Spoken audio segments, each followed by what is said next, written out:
नमस्कार मंडळी, मी Bharti home kitchen YouTube चॅनलवर तुमचं स्वागत करत आहे। चला मग आज एक नवीन रेसिपी छानपैकी आपण खोबऱ्याची आणि शेंगदाणे मस्तपैकी हिरवी चटणी करणार आहोत। त्यासाठी खोबरे घेतलेले ओले बघू शकता आपण।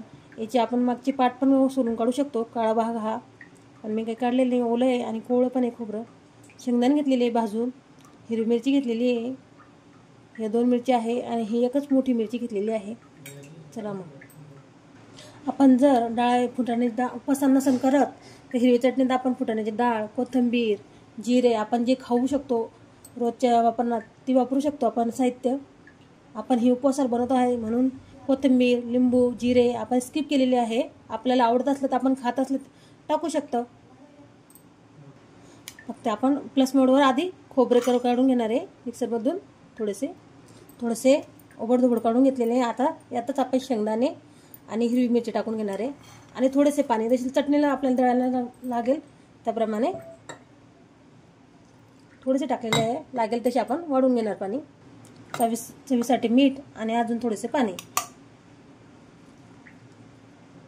2 ते 3 चमचे पाणी टाकलेले आहे।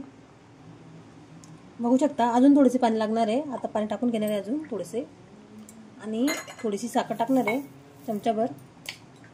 चला मग पुन्हा फिरून घेऊया।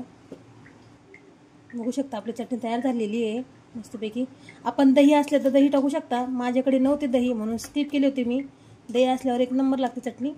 बघू शकता खूप छान झालेली आहे। आता आपण ह्या वाटीत काढणार आहोत।